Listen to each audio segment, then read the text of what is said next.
She built an empire with blood and steel, a woman who commanded 20,000 soldiers and bent kingdoms to her will. They called her Amina, a woman as capable as a man, and her name was whispered with equal parts terror and awe across the plains of the 16th century Africa. She was Queen Amina of Zazzau, a brilliant military strategist and a ruthless conqueror. She expanded her kingdom's influence over vital trade routes, making Zazzau a regional powerhouse. Her victories are legendary. Many of the fortified walls attributed to her still stand as a testament to her power, and her legacy is etched into the very identity of modern Nigeria. But behind the throne, behind the tales of conquest and the mountains of tribute, lies a far darker legend. A terrifying secret supposedly kept in the dead of night in the silence of her war tents. It's a story of a ruler who, after conquering a new city, would take a new husband from among the vanquished, a man to share her bed for a single night. But by morning, that man would be dead. A grim fate, the legend claims, was met by every temporary consort, their lives extinguished before they could tell any tales. But is this horrifying story true? Was Amina a cursed ruler trapped in a cycle of blood? Or was she a master of psychological warfare, using fear as her sharpest weapon? In this video, we'll uncover the story of Africa's warrior queen. We'll trace her rise from a princess who preferred daggers to dolls, explore the military genius that allowed her to forge an empire, and finally, confront the deadly legend that has haunted her name for centuries. This is the story of the brilliant, the brutal, and the enigmatic Queen Amina. To understand the woman, you have to understand the world that created her. The mid-16th century in West Africa was a volatile chessboard of rising and falling powers. In what is now northern Nigeria, the Hausa states, city kingdoms like Kano, Katsina, and Zazzau, were fierce rivals, all vying for control of the lucrative trans-Saharan trade routes. These were the arteries of commerce, carrying gold, salt, textiles, and slaves. To control these routes was to control wealth and power itself. Zazzau, Amina's home, was strategically positioned, making it both a target and a potential powerhouse.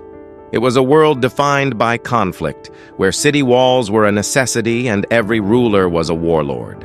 And it was, without a doubt, a man's world, where power was almost exclusively the domain of men. Yet into this world, Amina was born. Her father was King Nikatau, the 22nd ruler of Zazzau. But it was her mother, Queen Bakwa Turunku, a formidable leader in her own right, who truly seemed to light her path. From her earliest years, oral traditions paint a picture of a child destined for war. One story recounts how her grandfather, seeing a spark in her, would let her sit in on state business, teaching her the arts of politics and diplomacy.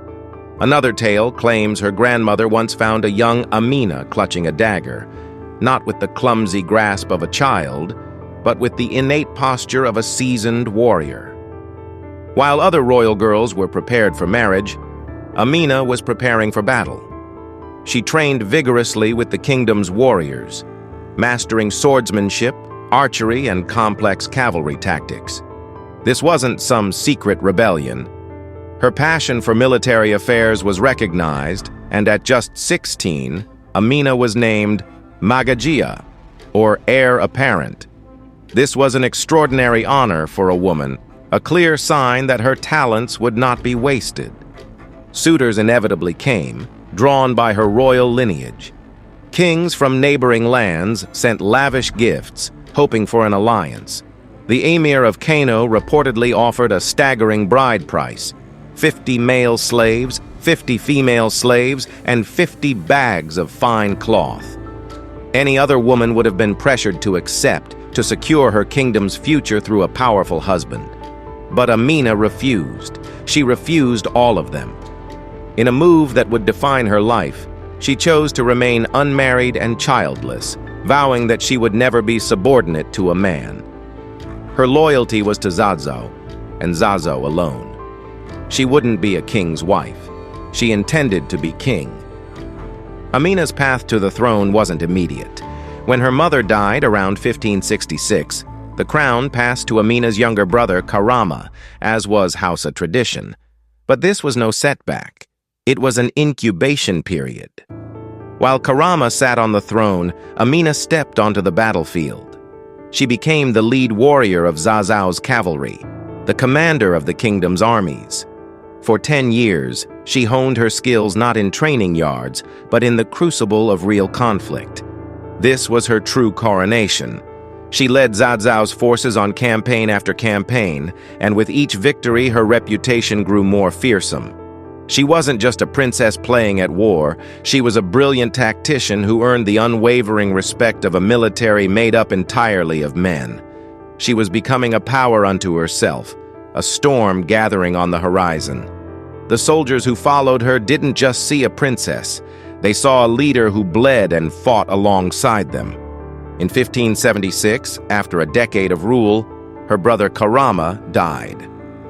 There was only one logical successor, one person who commanded the loyalty of the army and had the skill to hold the kingdom together. Amina, now a seasoned veteran, ascended the throne. Her claim was solidified not just by blood, but by a decade of proven military success.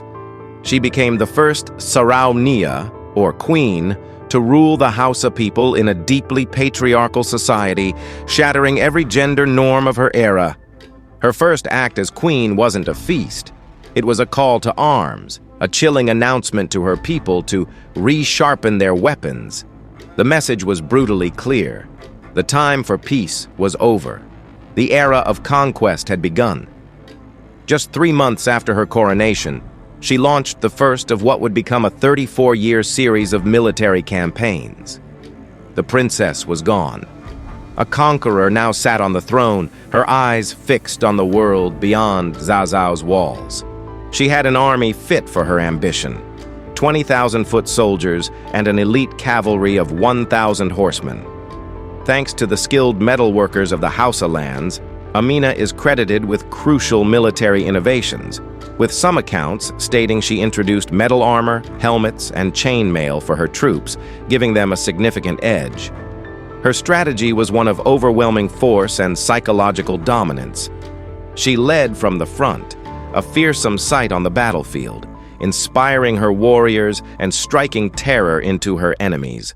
She wasn't a ruler who sent men to die. She was a commander who led them to victory. With her army readied and her ambition unleashed, Queen Amina began an expansion unmatched in Hausa history. Her reign wasn't one of quiet diplomacy.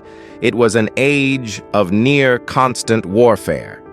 For 34 years, she personally led her army across West Africa.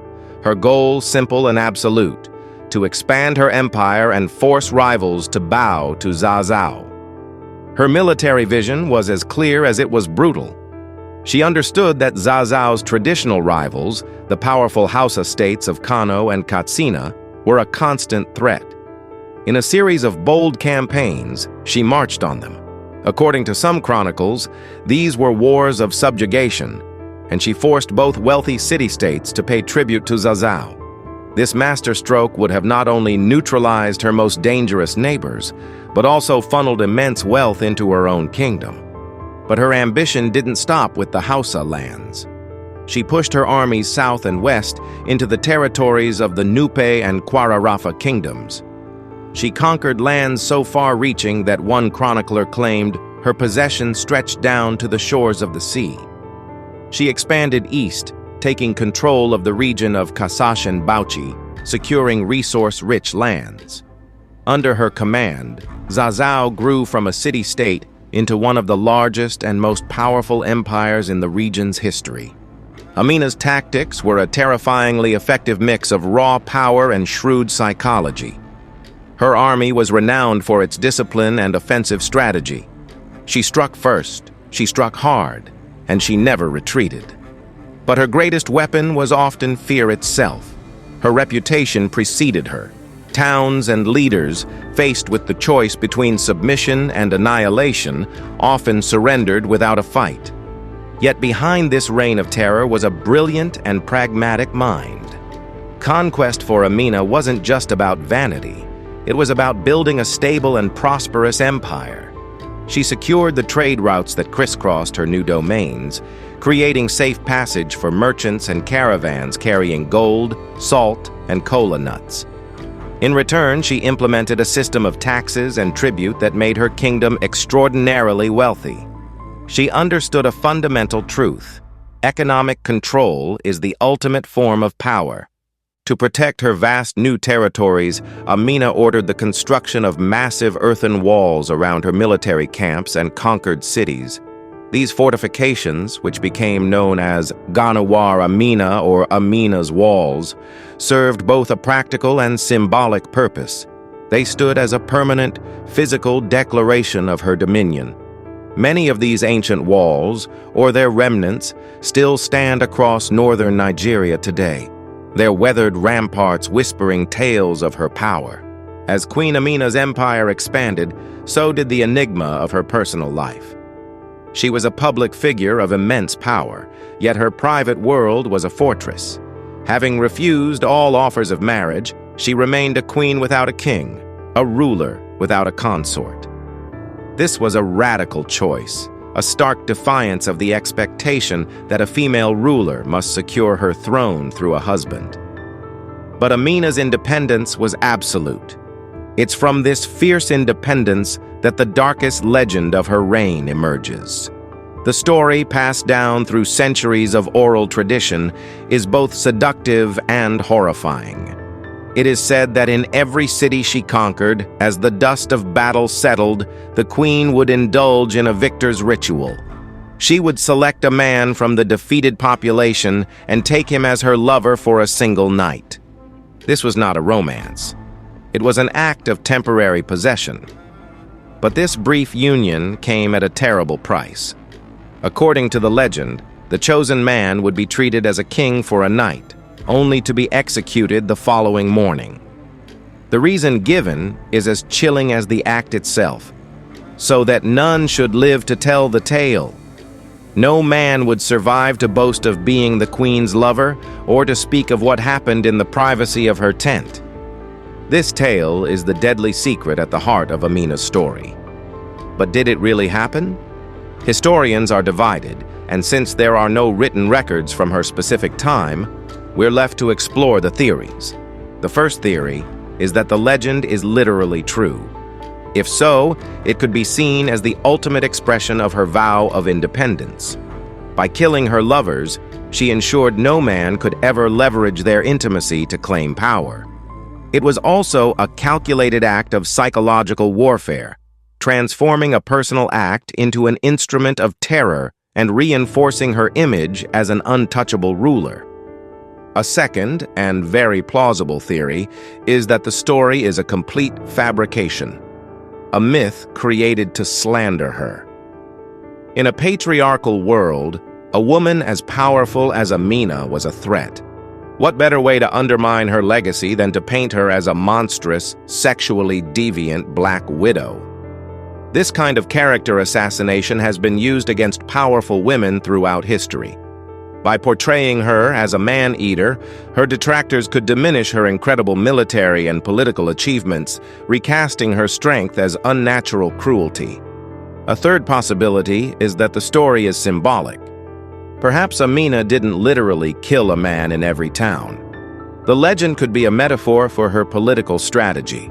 She would conquer a territory, take it as her own, use its resources, the temporary husband, and then discard its previous leadership, the execution, before moving on. We may never know the definitive truth. There are no eyewitness accounts, only the enduring power of the legend itself. Whether fact, fiction, or metaphor, the story of her deadly ritual has become inseparable from her identity, a dark mirror to her brilliant public legacy. Queen Amina's story is one of power, conquest, and a legend that blurs the line between history and myth. Her life raises so many questions about power, gender, and how history remembers its most formidable figures. What do you believe is the truth behind her deadly secret? Was she a ruthless killer, the victim of a smear campaign, or something else entirely? Let us know your theory in the comments below. And if you want to uncover more secrets of history's most powerful rulers, make sure to subscribe and hit that notification bell. Queen Amina's reign of conquest, which lasted an astonishing 34 years, eventually came to an end the way it was lived, on the battlefield. Around the year 1610, while on a military campaign, the warrior queen finally fell. While accounts differ on the exact location, some say a place called Atagara, the consensus is that she died as she had lived, a soldier to the very end. Her death, however, did not erase her legacy. It immortalized it. The trade routes she secured and the commercial prosperity she fostered continued to enrich the house estates for generations. But her most visible legacy remains etched into the Nigerian landscape, the great earthen walls that she commanded be built. Known as Amina's Walls, remnants of these fortifications still stand today, a physical connection to her reign. Her legacy also lives on in the culture and memory of the Hausa people. She is celebrated in praise songs with the epithet, Amina, daughter of Nikatau, a woman as capable as a man, a tribute capturing the profound respect she commanded. In modern Nigeria, her name is a source of national pride. A statue of her on horseback stands at the National Arts Theatre in Lagos, and educational institutions are named in her honor, ensuring her story inspires future generations. Queen Amina of Zazzau was a paradox, a nation builder who ruled through destruction, a pragmatic leader shrouded in dark mythology, a female trailblazer in a world of men. She proved that capability, not gender, is the true measure of a ruler. She shattered the conventions of her time, leaving behind both a sprawling sphere of influence and a haunting legend. Ultimately, her deadly secret, whether brutal reality, political slander, or symbolic tale, highlights the terrifying enigma she represented. Was she a monster or a visionary? A protector or a predator? Perhaps the truth is that she was all of these things at once. Queen Amina remains one of Africa's most compelling figures, a warrior, a ruler, and an eternal symbol of strength whose complete story may forever be lost in the shadows of her own legend. If you enjoyed this story, don't forget to like, share, comment, and subscribe, and hit the notification bell, so you'll be the first to hear when the next legend rises from history.